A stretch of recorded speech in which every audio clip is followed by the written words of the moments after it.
Let's face it, when it comes to cats, we aren't their owners. We're more like guardians. But do we know all we need to know before we take on the task? PETA President and co-founder Ingrid Newkirk tells us the 250 things your cat wants you to know. It's an education in cats. Next on the PETA Podcast.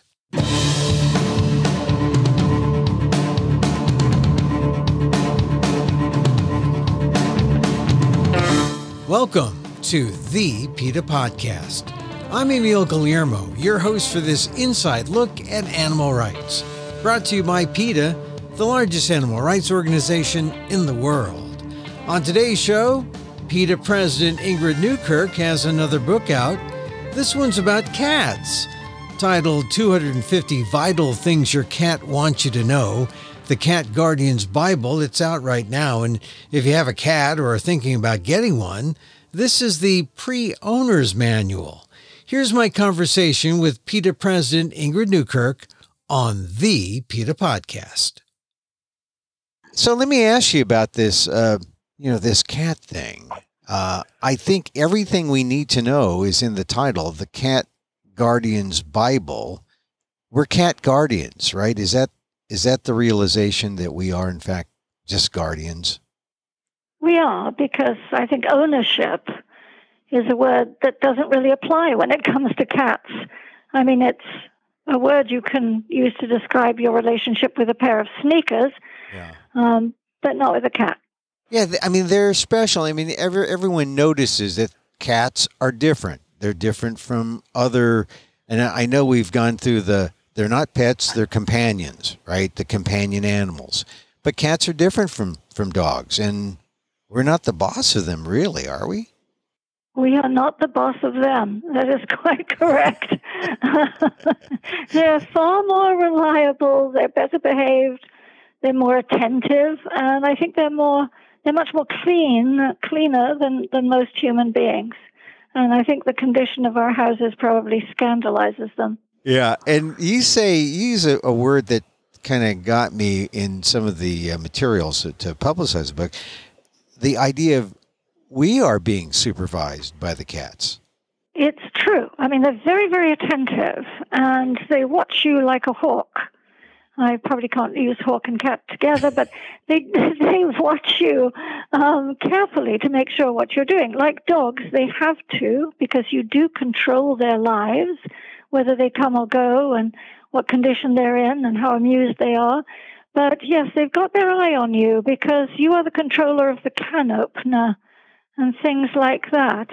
I mean, your cat in Spain is the decider on whether or not you get custody of your children in a divorce. Really? Did you know that? I didn't know that. Yeah, because this is a new thing, relatively new, but it's the way it should be. Is that when you're in divorce court, the judge will ask if you have a cat. And if you have a cat, the judge wants a social service person to investigate how you've treated that cat. And the person of the two who are divorcing, who treated the cat best, is better as the one who gets custody of the children. So that's a fact. So it's a kind of cat justice. Yeah, absolutely is. And I mean, Europe is getting some more progressive animal laws, even things like goldfishes in a bowl, is that now the RSPCA and other places, Italy, Spain, require a certain amount of surface area and a certain amount of swimming area so that your fish can be better treated and more respected. So cats, yeah, we should be able to figure that out, what they need, and give it to them. And how we treat them is important. I mean, it's not irrelevant or trivial to say how you treat a cat or how you treat an animal is indicative of the kind of person you are.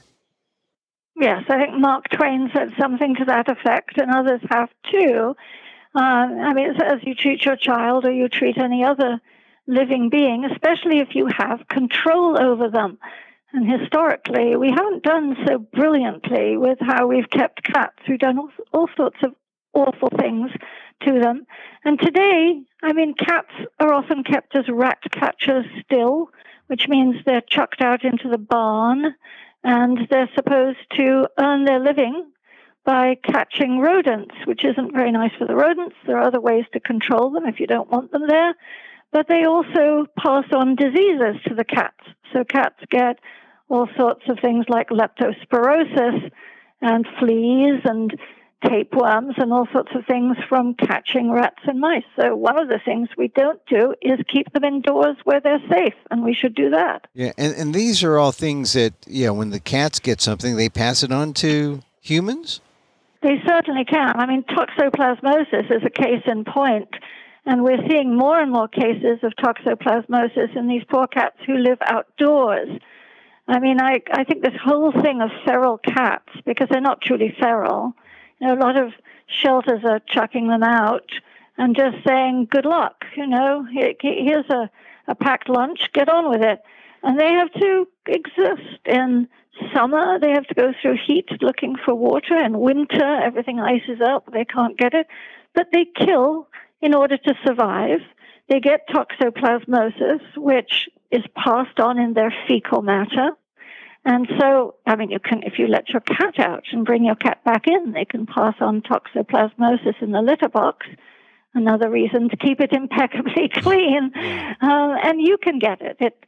These little cysts go up into your brain, and it's actually believed to be linked to schizophrenia. Oh, yeah. That's great. Well, see, all this we would know if only we could talk or communicate with our cats, or if they can communicate with us.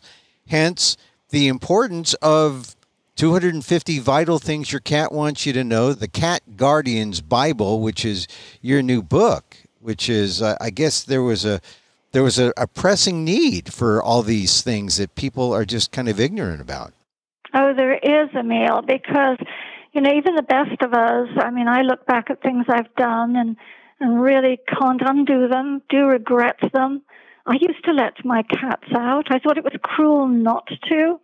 And, of course, the list in the book of what you expose them to, if you do just open the door and wish them goodbye, is dogs, raccoons, evil people. I used to be a humane officer in Montgomery County, Maryland, and used to find actual bits of cats used in satanic rituals. They kill wildlife. They do get diseases, as you've said, and they can get run over. Pave paradise and put up a parking lot. It used to be a paradise, and now there are 4-lane highways, there are big trucks. And one of the things I did was let my cats out, and one dear cat, and we were on a dead-end street. I thought, she never goes anywhere. She just potters around the yard. Took her 3 days. I looked and looked, and 3 days before she crawled home with her crushed ribs and died on my back stoop.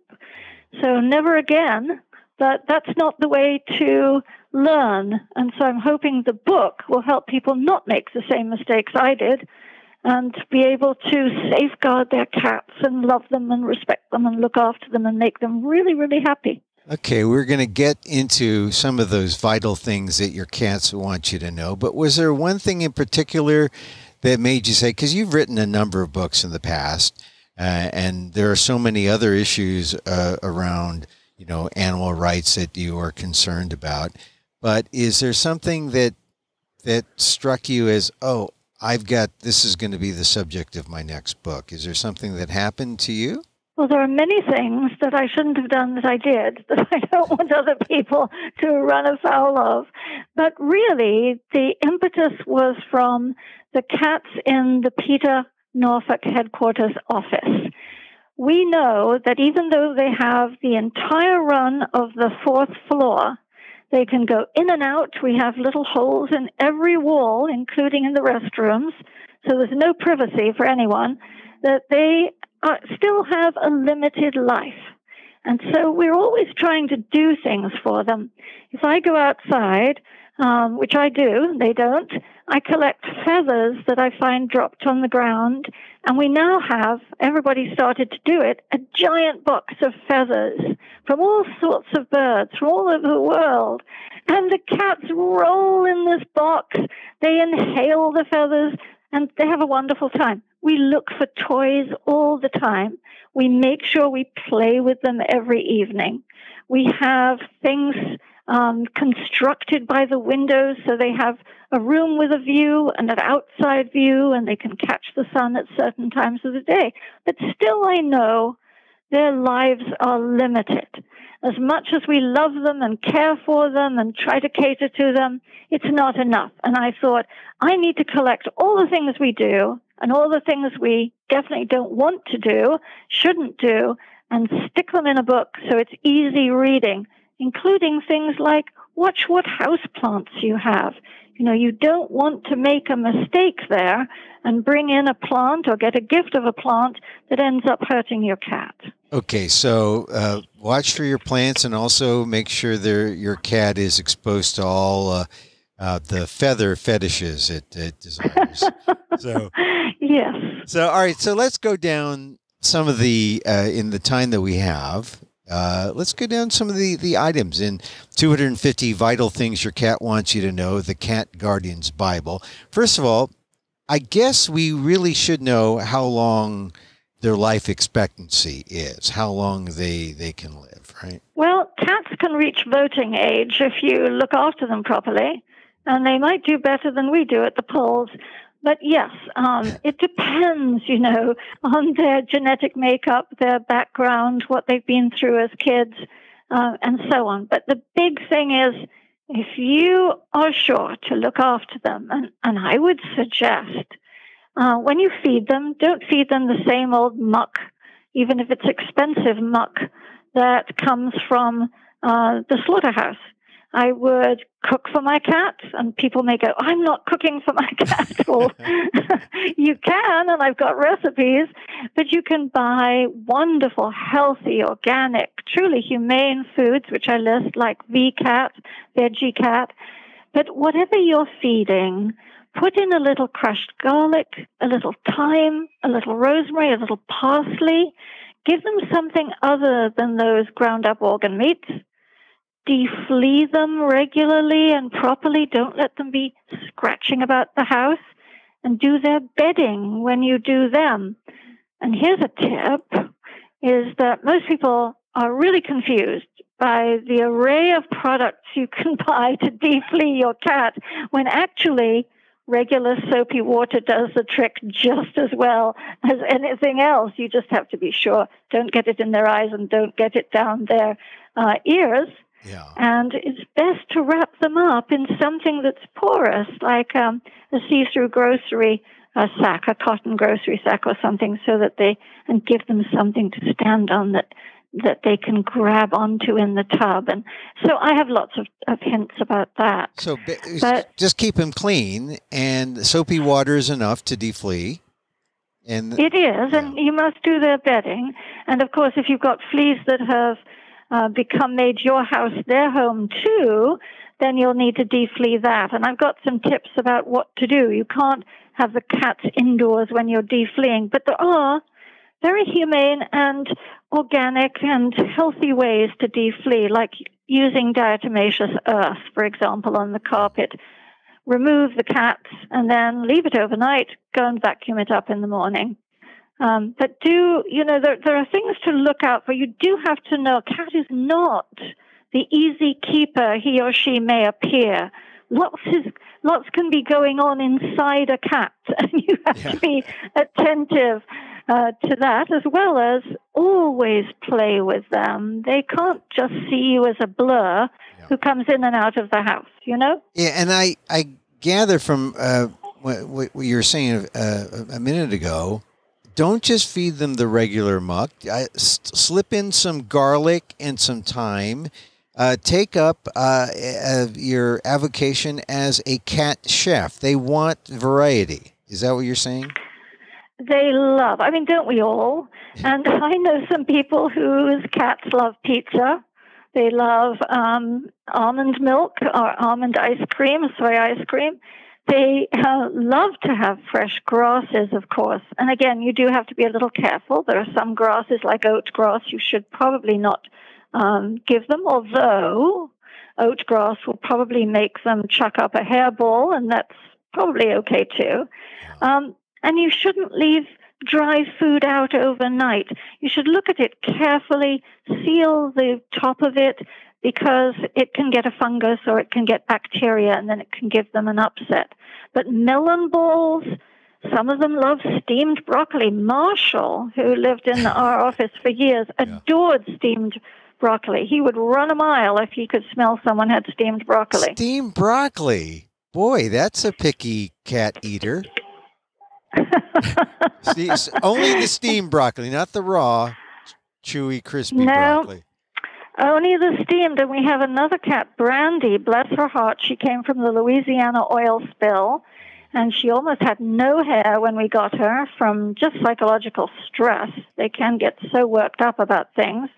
And she just loves fake meat. If you give her Gardein tofurkey slices, she will just be in love with you forever. And don't try to slip her the, any other brand. Morningstar Farms, no, it's not vegan. Well, some of it's vegan, but no, is she particular in that way, or she just likes fake meat? She loves fake meat, and in fact, she also likes beans in a burrito. Oh, well, there's some variety. So, all right, so you got to feed them well. You got to take care of them. You got to deflea them. Don't let your cats outdoors, because then they're out there in the food chain, and who knows what's going to happen. They can get all these kind of diseases. Now, how do you make sure that they're happy without letting them out?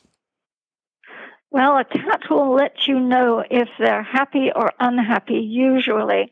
And it goes from dirty looks to hissing at you, to cuddling up with you and asking for attention because they're saying, hello, I'm here, remember me?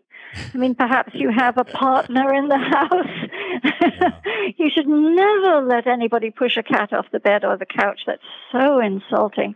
They will remember that, and they will resent it. They do? They remember? They have short memories? Like if I push a cat off the bed, how many? Is that like a month's worth of cat vengeance or less? Could be for their whole 9 lives that they'll remember you, Emil, in the wrong kind of way. I'm never pushing a cat off a bed again. They get to stay. But you have to figure out what's going on in their lives. I mean, one of the things I touched on litter, but litter is so important. I mean, imagine if you went into your bathroom and had to step in waste. I mean, I hate to say it, but oh my God, you'd be upset. And it's the same with them. They're fastidious. And so you do have to watch the litter box many times a day. And I know people who think, I'll get to it, and don't. Or they have one of those ghastly self-cleaning, so-called litter boxes, which are frightening to many cats, and which don't do a good job because they hold the waste under the tray. Cats don't want to sniff that. They want to put their pristine little feet into clean litter. So you have to clean it at least once a week. But, I mean, provide for your cat. You make them happy by giving them something simple. A cardboard box. It might just look like a clump of useless cardboard to you. A cardboard box, any size. They'll squeeze into a tiny one. They'll lounge in a big one. A cardboard box is cat heaven. Yeah. And then if you put a little catnip on it, oh my goodness, then it really is heaven. Yes, and you can watch them hallucinate. But one other thing is, do give them a view, because even if you have to drag a dresser over to the window, maybe the windowsill is too small a ledge, maybe they have to have a really svelte bottom to get on that small ledge, and they're like Renoir's women, not like that. I mean, you drag something over so that they can get on it and look out. And they're like the nosy neighbor in Bewitched. Yeah. I mean, they want to look behind, see what's going on, and they're professional bird watchers. So give them some, maybe put a bird feeder outside the window if you can. So that's one of the 250 vital things your cat wants you to know. The cat wants a view. Yes. He wants, and so it may add to the rent, may add to the mortgage, but a view is what your cat demands. I notice this. When I see a cat, always like, when we leave, there's a cat looking out the door, waiting for us to come back. So I know that they want the view, and I don't think they're really looking for me to come back. They just want to see the traffic. They just want to see what's outside. A view is Well, they're compelling. not looking for you if you kick them off the couch. Yeah. But they probably are looking for you if they love you and they know that you look out for them. And you know they will squint at you if they're really feeling affectionate. They will just gradually put their eyes together, and it means, I just adore you. Thank you for existing. So that's a cat smile, you say, the squintiness. It is, just as that question mark tail is a happy tail, too, opposed to the thump, thump, thump tail, which means watch it, Buster. Yeah, squinting, bad for politicians, but great for cats. That means the cat loves you. So. That's right, and they're more honest, too. All right, now I talked about catnip. Catnip is sometimes like the be-all end, that it's the thing that, okay, the cat's not happy, I'll give it catnip and they'll go crazy. But can people overdo catnip? Oh yes, I think you need to grow natural grasses. They're better for their teeth, they're better for their digestion, and they amuse them and they smell them and so on. I have a cat, Bubbles. I did not give her that name. She's a rescued cat. It's an embarrassing name, but Bubbles adores bamboo. And she will rub against it and so on. She couldn't care about magnolia or any of the other things I bring her. Bamboo she adores. But yes, you can overdo it with catnip, and catnip mustn't become some sort of substitute for you paying attention, grooming, massaging your cat. Bubbles loves a gentle massage every morning while I'm eating my bean burrito. Yeah, I noticed that the cat likes it, especially when I touch her in places that she can't get to, like the back of her neck and, well, she can get to that by rubbing up against something else. But yeah, they like that. And then, but only for a few seconds. Now, what does it mean when they don't want it a little bit? They know when it's enough because they'll move away, right? You just can't do it that can't be your go-to move all the time. Yes, and you have to be gentle. You have to remember, we're giant aliens, and they may seem self-sufficient and so on, and they are, but they really are tiny. But I'll tell you a horror story, if I may, Emil. Yeah, go ahead, please. There's somebody who just loved his cat, but as his cat got older, his cat became terribly grumpy, and if he would go to pet this cat, the cat would spit and hiss at him and get really upset. He said, I asked him, what's wrong? And he said, oh, it's just old age, getting to be a real grump. And then one day, he took his cat to the vet for something routine, and the cat said, he told the vet this, and the vet said, put the cat on the floor, will you? So he did. And the cat went around the room walking and was having trouble with it. And the vet said, your cat has something seriously wrong. The cat had a brain tumor. It was affecting him to the degree that when someone went to touch his head, he was very nervous and very upset. And so I find that people sometimes just attribute things to old age. Right. And old age isn't a disease. There are things you get as you age, but each one is a symptom of something that's happening. And so you have to be careful. If you touch your cat and your cat is sensitive, make sure there isn't something going on.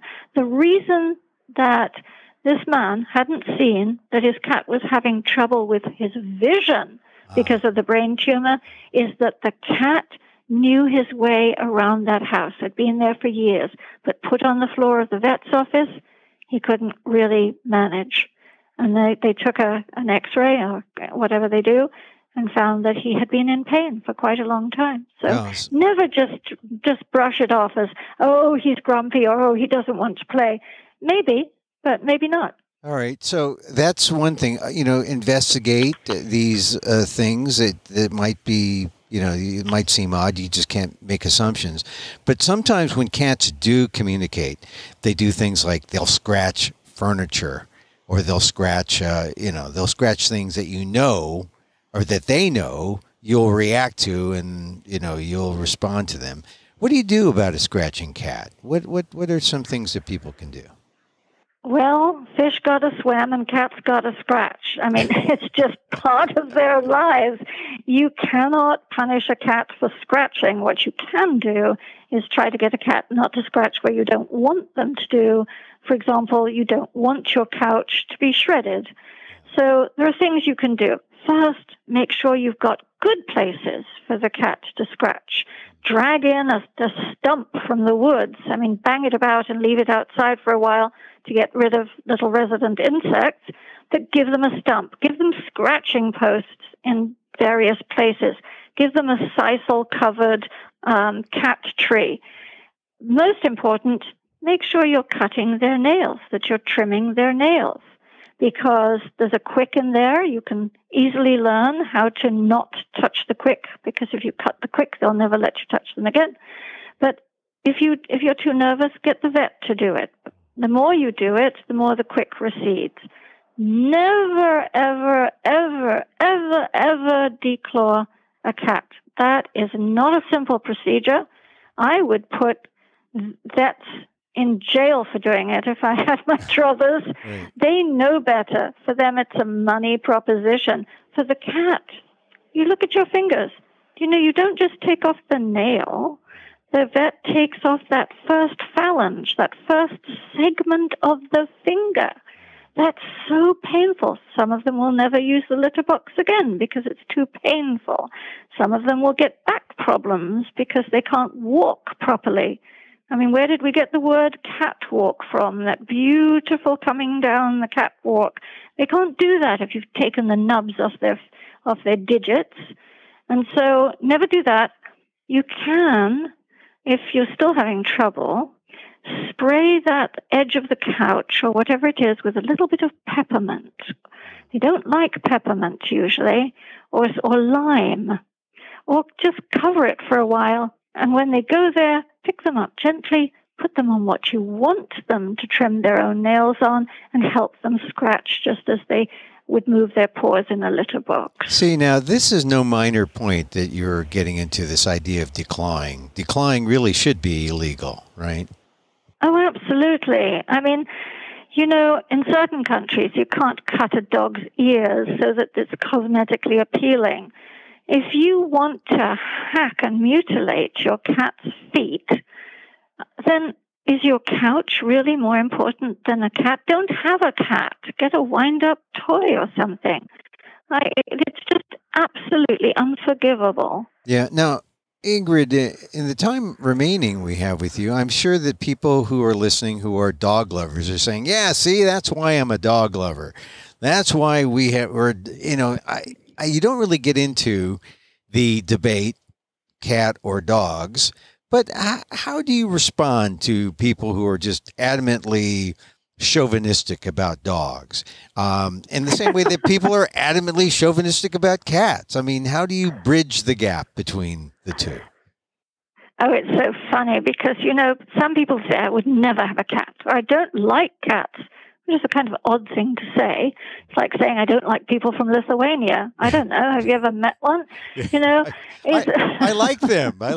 So it's very odd, isn't it? Because I've known people, so many people have told me stories about, say, a husband, sorry to pick on husbands, but a husband who said, don't you bring a cat, I don't like cats.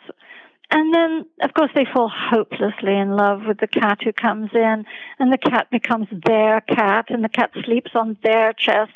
So it's a question of familiarity, I think, more than anything. And people who perhaps have grown up with dogs, I certainly grew up with a dog, think, there's nothing more special than a dog. Just means that you don't know cats. They're all special in a particular important way that you just haven't discovered yet. They're all fabulous. Yeah, I thought I was one way, and then I got one, and then I was the other way, and you're right. It's just that we don't know, which is why 250 Vital Things Your Cat Wants You to Know, the Cat Guardian's Bible, is important. So if people read this, will they know everything about cat body language and, when to give your cat a birthday gift or, what cat holidays to celebrate? Will they know all that? They'll know everything, Emil. They'll know absolutely everything in the world there is to know about cats. No, I can't promise that. They will know something about the history of what we've done to cats. They'll know something about cat language, cat communication, what to do if the horrible day arrives, which it did for me, never thought it would, when your cat goes missing and you are just beside yourself. They'll learn a lot about cats, but I may have to do a sequel to make it sure we've got everything covered. Well, what do you do when your cat goes away? I mean, we didn't really cover that when they go missing. What should you do? Oh, Lord, it's a nightmare. You know, in my case, I had a cat called Moomin, who was an orphan cat. And I always kept her inside at that point because I'd had the awful incident with my other cat getting hit by a car. And one night, it was very hot in Washington, and I had gone out. I just cracked the window somewhere in the one room, gone out to an event, come back, and she wasn't there. And I thought, oh, Lord, where is she? So I looked everywhere, couldn't find her. Scoured the neighborhood, looked the next morning, nothing. It was 11 days, Emil. I mean, I was so lucky to have got her back. What she did is she crept out of the window, crossed the very quiet street at night when there was no traffic on it. We had a big street outside the house. It walked away looking for things. It started to rain, so she hid under a bush. The next morning, she tried to come back, and I'll tell you why I know all this. She tried to come back, but now the road was full of rush hour traffic, and she was petrified, so she turned back again and kept walking further and further away, about a mile away. I did everything I say in the book to do because I know it's all vital. Go to every shelter yourself personally and look, because the people are busy, and just calling them, it may not get recorded. The wrong person may not see your cat. Make sure your cat's microchipped. Go out at night and call down drains, because they wedge themselves in teeny crevices, and sometimes they get stuck.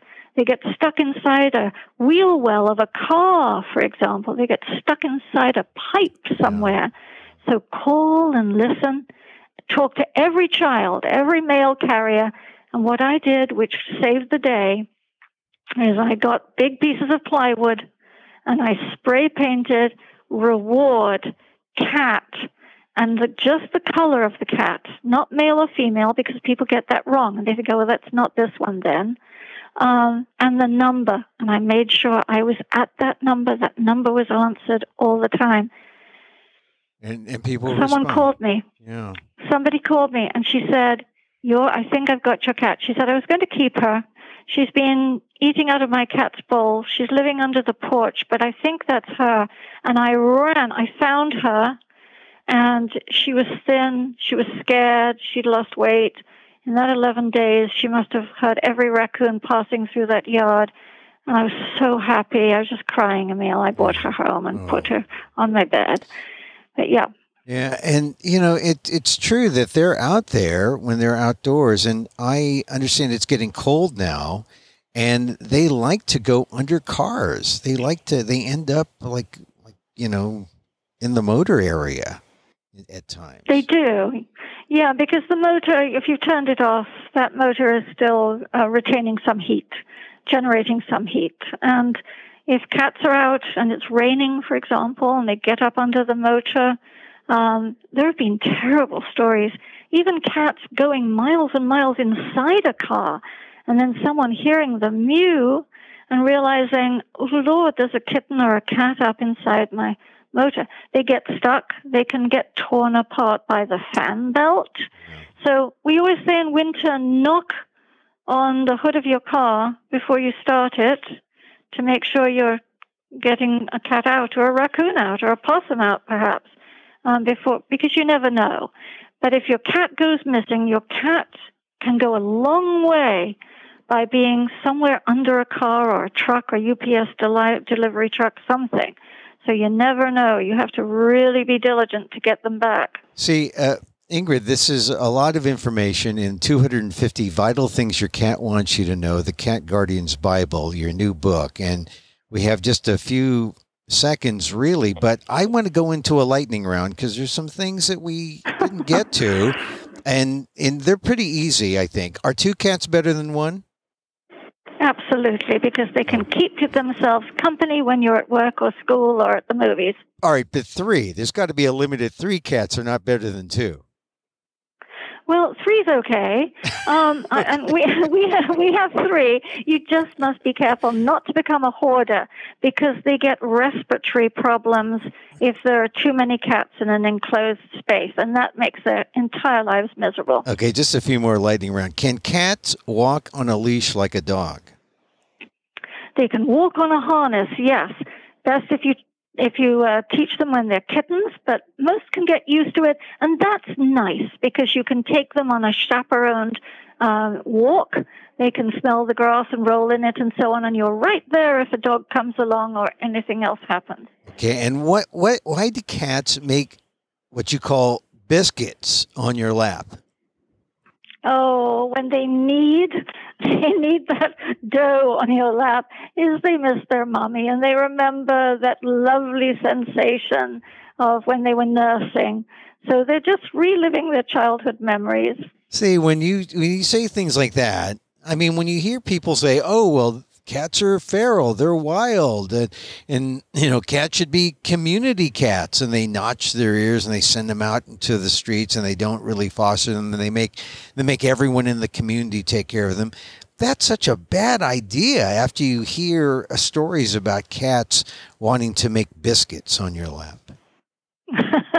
Well, it sounds good, is that you don't have to do anything but just let them out there. But most of these cats, they don't fare well. They get eye infections. They get respiratory disease. They suffer from parasites out there. They're bitterly cold when the ice and the snow and the winds come and the storms. And they have a very hard life out there.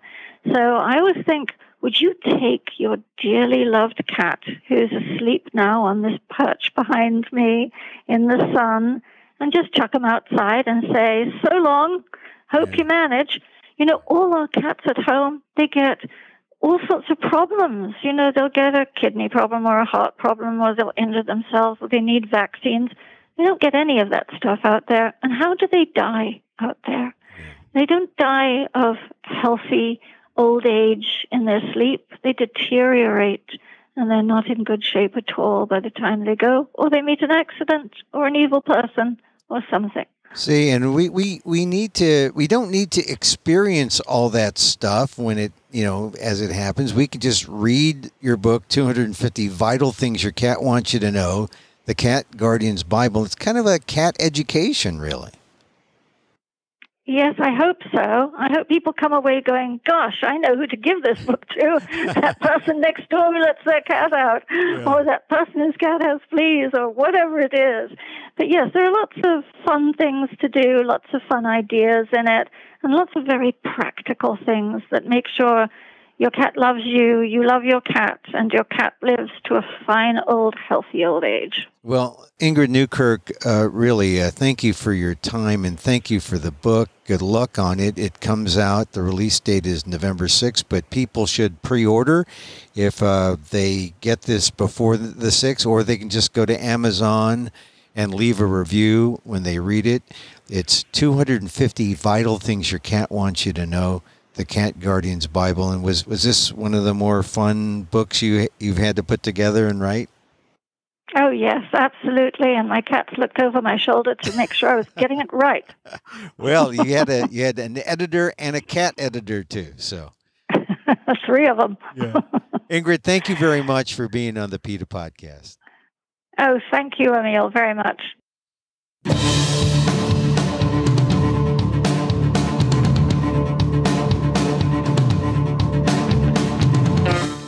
PETA President Ingrid Newkirk, her 3 cats approved of the book. So now you know the good stuff is all in there. 250 Vital Things Your Cat Wants You to Know, the Cat Guardian's Bible. Ingrid Newkirk's new book, available wherever you buy your books. Go to PETA.org for more information.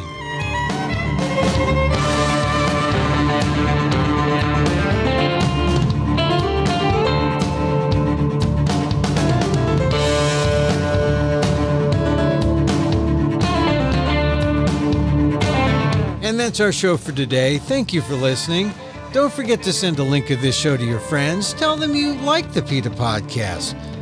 Contact us at PETA.org. You can find me on Twitter at Emil Amok, EMILAMOK, or see my vlog at AMOK.com, or see my work at ALDEF, the Asian American Legal Defense and Education Fund, at ALDEF, AALDEF.org/blog.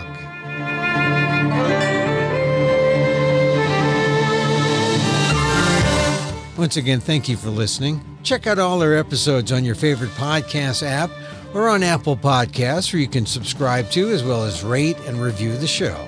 It helps get the word out about the issues you care about. Our music is provided by Carbonworks. Check them out on YouTube. And join us again next time for more insight into animal rights and the fight for a cruelty-free world on the PETA Podcast. I'm Emil Guillermo.